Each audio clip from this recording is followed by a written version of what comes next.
د یو وخت خبره دی د یو ګورې کلی په غاړه یو غریب هلک اوسېدو چې نوم یې سکونه و. هغه له خپلې مور او پلار سره په یوه ساده کور کې ژوند کاوه. د غواړم یوه ورځ لوی سړی شم. زه غواړم د خپلې مور او پلار ژوند بدل کړم. پلار یې د ورځې سخت کار کاوه او سکونه به خپلو زده کړو ته ډېر وخت ورکاوه. زویه یاد ساته غریبی عیب ندی خو بی ایمانی او د امانت خیانت لوی عیب دی. هر امانت که لوی وی او که کوچنی باید خپل خاوند ته ورسیږي. رښتیا ویل او امانت ساتل د انسان تر ټولو لوی شتمني ده. سکونه یو لوی خوب درلود. هغه غوښتل چې یوه ورځ بریالي سي او د خپلې کورنۍ ژوند بدل کړي.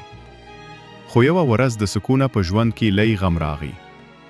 پلار یې له دې نړۍ سترګې پټې کړې. د کور ټول بار د سکونه او مور پر اوغو پاتې شو. سکونه خپلې زده کړې پای ته ورسولې خو په کلي کې ورته هیڅ کار پیدا نه شو. له ډېرو هڅو وروسته یې پرېکړه وکړه چې غار ته ولاړ سي. د لارې په منځ کې هغه ستړی شو او د یوې زرې مړې ونې لاندې کښېناست. ناڅاپه یوه مړه له ونې راولوېده. کله چې سکونه مړه راواخیسته نو پر یو عجیب پیغام لیکل شوی و. سکونه حیران شو. هغه شاوخوا وکتل او ویې لیدل چې د ونې لاندې خاوره لږ غپورته ښکاري. هغه په خپلو لاسونو خاوره وکیندله. څه شیبه وروسته یو زوړ صندوق راوته. کله چې یې صندوق پرانیست دننه د سرو زرو سکې، یو زوړ انځور او یوه کلي موجوده وه. سکونه د سختې پرېکړې مخې ته ولاړ و. هغه کولی شول صندوق له ځان سره یوسي او خپله غریبي ختمه کړي. د صندوق له ما سره پاتې کېدی شي، خو دا زما مال نه دی، دا امانت دی. زه باید د دې اصلي مالک پیدا کړم. خو هغه د بلې لارې انتخاب وکړه.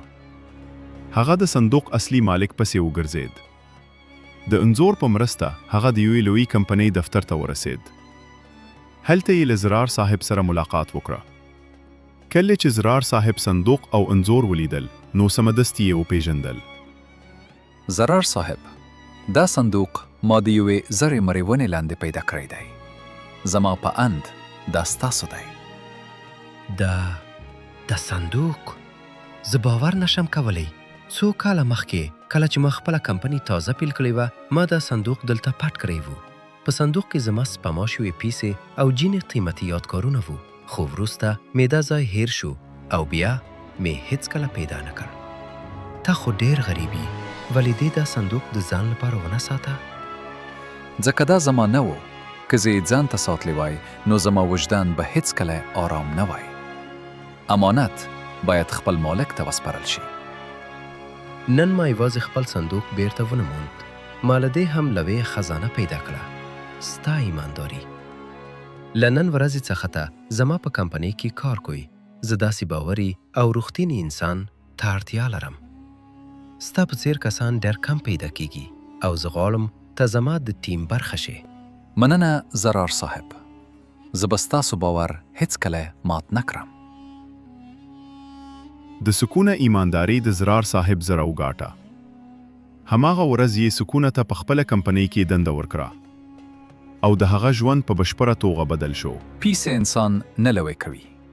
ایمانداري او امانتداري انسان ته عزت ورکوي.